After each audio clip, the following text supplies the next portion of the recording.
Bismillahirrahmanirrahim. Assalamualaikum warahmatullahi wabarakatuh. Saya Sarwinda, NPM 2021020410 dari kelas HTNB semester 4. Nah, di sini saya akan menjelaskan materi mengenai tafsir ayat dan hadis tentang larangan pencurian dan korupsi, yaitu sebagai salah satu tugas dari mata kuliah tafsir ayat dan hadis ahkam siasah dengan dosen pengampu yang terhormat Dr. Edi Susilo MHI. Nah, langsung saja. Yang pertama membahas ayat Al-Quran tentang larangan pencurian dan korupsi. Tentang larangan pencurian diterangkan di dalam Al-Quran surat Al-Maidah ayat 38-39. Bismillahirrahmanirrahim. Wassariqu wassariqatu faqta'u aydiyahuma jazaa'um bima kasaba nakalam minallah wallahu azizun hakim. Faman taba min ba'di zulmihi wa aslaha fa innallaha yatubu alaihi innallaha ghafurur rahim. Yang artinya, laki-laki yang mencuri dan perempuan yang mencuri, potonglah tangan keduanya sebagai pembalasan dari apa yang mereka kerjakan dan sebagai siksaan dari Allah. Dan Allah Maha Perkasa lagi Maha Bijaksana. Maka barang siapa bertaubat di antara pencuri-pencuri itu, sesudah melakukan kejahatan itu dan memperbaiki diri, maka sesungguhnya Allah menerima taubatnya. Sesungguhnya Allah Maha Pengampun lagi Maha Penyayang. Selanjutnya, ayat tentang larangan korupsi dijelaskan di dalam Al-Quran surat Al-Baqarah ayat 188. Bismillahirrahmanirrahim. Wa qala alladzina la ya'lamuna laula yukallamunallah aw ta'tiyana ayah. Kadzalika qala alladzina min qablihim maslu qawlihim tasyabahat qulubuhum qad bayyannal ayati liqaumin yuqinun. Yang artinya, dan janganlah sebagian kamu memakan harta sebagian yang lain di antara kamu dengan jalan batil, dan janganlah kamu membawa urusan harta itu kepada hakim, supaya kamu dapat memakan sebagian daripada harta benda orang lain itu dengan jalan berbuat dosa, padahal kamu mengetahui. Adapun asbabun nuzul ayat, yakni menurut Muqatil Ibnu Hayyan, ayat 188 ini turun berkenaan dengan kasus sengketa antara Imrul Qais bin Abi al-Khindi sebagai tergugat dan Abdan bin Aswa al-Hadrami sebagai penggugat. Nah, keduanya mengadu kepada Rasulullah. Rasulullah SAW merespon kejadian ini, maka turunlah ayat 188 di atas dan Nabi SAW memberikan hak menang kepada Abdan. Selanjutnya hadis yang membahas mengenai larangan pencurian dan korupsi.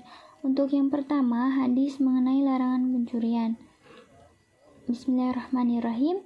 Hadasana Abu Bakrin ibnu Abi Syaibah, hadasana ibnu Numair, hadasana Muhammad ibnu Ishaq, an Muhammad ibnu Talhah bin Ruqanah, an umihi Aisyah binti Mas'ud ibnil Aswad, an abiha qala lamma saraqat al-mar'atu tilkal khatifah min baitil Rasulillah sallallahu alaihi wasallam a'zamna dzalik wa kanat imra'atan min Quraish faji'na ila nabi sallallahu alaihi wasallam nukallimu wa qulna nahnu nafdiha bi arba'inna awqiyah faqala Rasulullah sallallahu alaihi wasallam tutahharu khairulaha falamma sami'na lina qawli Rasulullah sallallahu alaihi wasallam ataina asamata fakulna kalim Rasulullah sallallahu alaihi wasallam falamma ra'au sallallahu alaihi wasallam zalika qauma khatiban faqala ma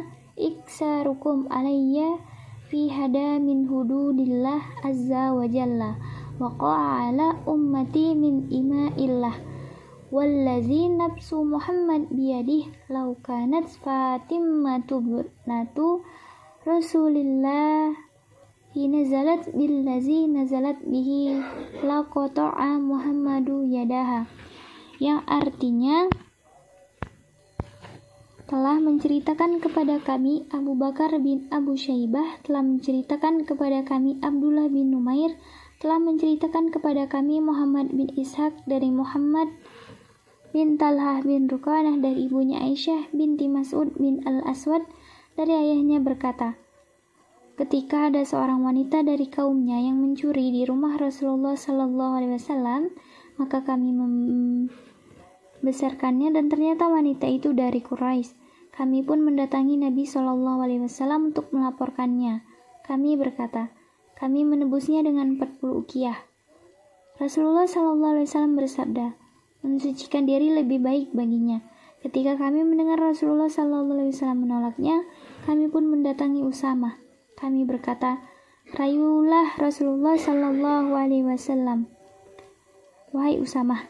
Hingga akhirnya Rasulullah SAW berdiri sambil berpidato. Beliau bersabda, apa yang menyebabkan kalian mencegahku dari menegakkan hukum-hukum Allah yang terjadi pada seorang budak dari budak-budak Allah? Demi yang jiwa Muhammad berada di tangannya, seandainya saja Fatimah putri Muhammad mencuri, niscaya Muhammad sendiri yang memotong tangannya.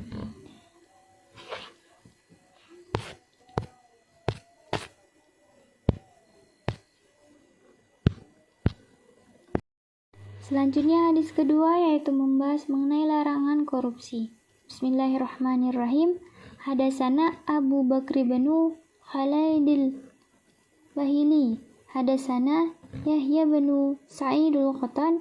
Hadasana Mujalid an Amir an Masruq an Abdillah qala Rasulullah sallallahu alaihi wasallam, ma min hakimi yahkumu bainan nas illa ja'a yawmal qiyamah wa malaku ahizu biqafah summa yarfa'u ra'sahu ila sama fa in qala alkihi ulqaha fi mahwati arba'ina harifah, yang artinya telah menceritakan kepada kami Abu Bakar bin Khalid bin Al-Bahili berkata, telah menceritakan kepada kami Yahya bin Sa'id Al-Qatan berkata, telah menceritakan kepada kami Mujalid dari Amir dari Masruq dari Abdullah, ia berkata, Rasulullah SAW bersabda, tidaklah seorang hakim yang mengadili manusia kecuali pada hari kiamat ia akan datang dalam keadaan tengkuknya dipegang oleh malaikat. Kemudian kepalanya akan diangkat ke langit.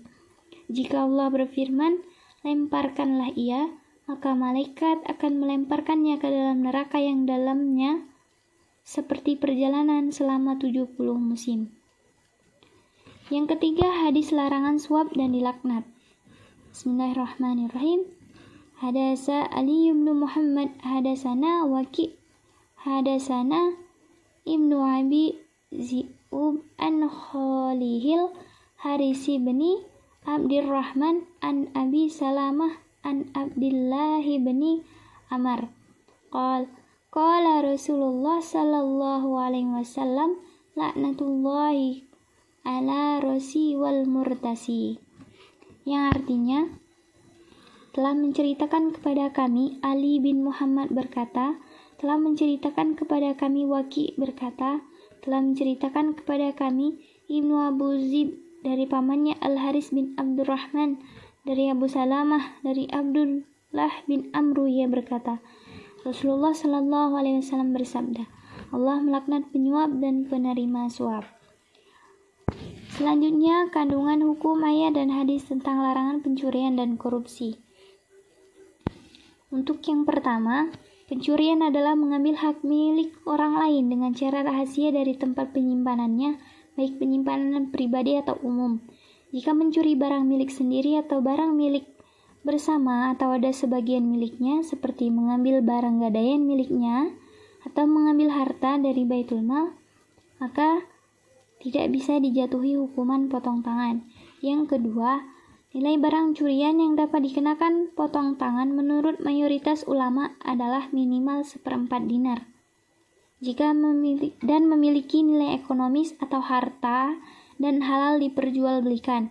Nah, jika barang yang dicuri itu kurang dari 1/4 dinar atau tidak bernilai ekonomis atau barang haram diperjualbelikan, maka tidak dikenakan hukuman tersebut. Selanjutnya yang ketiga, pelaku kejahatan dapat dihukum jika berakal sehat dan sudah balik. Yang keempat, pencurian yang dapat dihukum harus ada bukti 2 orang saksi yang betul-betul menyaksikan dengan jelas atau berdasarkan pengakuan dari pelaku. Yang kelima, hukuman pencuri menjadi gugur dengan adanya pengampunan, dalam artian maaf, dari pihak korban pencurian atau pencurinya tobat sebelum kasus dilaporkan kepada aparat. Keenam, Hukuman potong tangan pada ayat tersebut hanya boleh diterapkan jika kasusnya benar-benar memenuhi syarat formil dan material, dalam artian syarat pencuri, barang yang dicuri, tempat pencurian, dan keadaannya, dan tidak boleh ditetapkan sembarangan atau hanya berdasarkan dugaan atau keraguan-raguan syubhat. Yang ketujuh, haram memakan harta atau penghasilan yang diperoleh dengan cara batil atau tidak halal seperti dari hasil pencurian, sogokan, dan perampokan. Nah, pada kasus yang saya ambil di sini, saya mengambil kasus pencurian mobil oleh Kepala Desa Gedung Baru, Kecamatan BPR Ranau Tengah, Oku Selatan, Sumatera Selatan. Oknum kepala desa tersebut bernama Susanto. Ia tercatat sebagai Kepala Desa aktif Gedung Baru, Kecamatan BPR Ranau Tengah, Oku Selatan, Sumatera Selatan. Sementara korbannya bernama Edi Kurniawan yang menjabat sebagai Kepala Desa Penantian, Kecamatan Bandinganggu, Oku Selatan. Nah, dalam menjalankan aksinya ini, Susanto tidak sendirian, melainkan ia ditemani atau dibantu rekannya atau orang suruhannya yang bernama Ramayani. Nah, kasus ini bermula mobil korban yang bernopol BG 1094 RW itu hilang di sebuah perparkiran kawasan wilayah Danau Ranau. Sebelumnya kendaraan ini dibawa oleh korban beserta keluarga pada saat mendatangi closing ceremony atau penutupan event Porprov Sumsel di Okuraya pada 20 November 2021 yang lalu, tepatnya sekitar pukul 21.30 WIB di Danau Ranau. Nah, mendapati kendaraannya hilang, korban langsung melaporkan ke Mapolsek Bandingagung. Setelah dilakukan penyelidikan dan pengembangan oleh Kapolres Oku Selatan, maka pihak kepolisian menetapkan tersangka yakni Susanto dan Ramayani dengan mengamankan barang bukti 1 unit mobil Xenia, sepeda motor yang digunakan pelaku untuk melakukan pencurian, serta duplikat kontak serap dan surat kendaraan BPKN dan STNK. Nah, kini untuk mempertanggungjawabkan perbuatannya, Kades aktif beserta rekannya terancam pidana serta pencopotan sebagai kepala desa. Nah, jadi kedua tersangka ini dijerat pidana pencurian dengan pemberatan atau curat Pasal 363 ayat 1 KUHP dengan ancaman 7 tahun penjara. Nah, menurut analisis saya mengenai kasus yang telah dilakukan oleh Susanto beserta rekannya Ramayani, maka dapat ditegaskan bahwa perbuatan yang telah diperbuat oleh kedua tersangka tersebut adalah perbuatan yang melawan hukum. Apalagi Susanto sendiri menjabat sebagai kepala desa. Seharusnya ia menjadi contoh yang baik bagi warga desanya, dan tak sepantasnya seorang pejabat desa melakukan hal buruk seperti demikian. Nah, dalam hukum pidana Islam dan hukum positif, menetapkan pencurian bagian dari bentuk tindakan yang melawan hukum dan dapat dikenakan sanksi. Adapun pasal yang mengatur tentang tindak pencurian adalah pasal 362 KUHP dan 363 KUHP.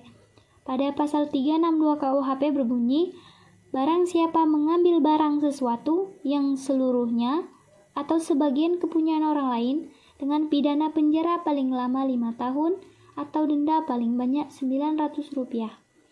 Sedangkan di dalam pasal 363 KUHP berbunyi, pasal 1 diancam dengan pidana penjara paling lama 7 tahun. Yang pertama, pencurian ternak. Kedua, pencurian pada waktu ada kebakaran, letusan, banjir, gempa bumi atau gempa laut, gunung meletus, kapal karam, kapal terdampar. Yang ketiga, pencurian di waktu malam dalam sebuah rumah atau perkarangan tertutup yang ada rumahnya yang dilakukan oleh orang yang ada di situ tidak diketahui atau tidak dikehendaki oleh orang yang berhak. Yang keempat, pencurian yang dilakukan oleh 2 orang atau lebih dengan bersekutu. Pencurian yang untuk masuk ke tempat melakukan kejahatan atau untuk sampai pada barang yang diambil dilakukan dengan merusak, memotong, atau memanjat, atau dengan memakai anak kunci palsu, perintah palsu, pakaian jabatan palsu. Pasal 2 Jika pencurian yang diterangkan dalam butir 3 disertai dengan salah satu hal dalam butir 4 dan 5, maka diancam dengan pidana penjara paling lama 9 tahun.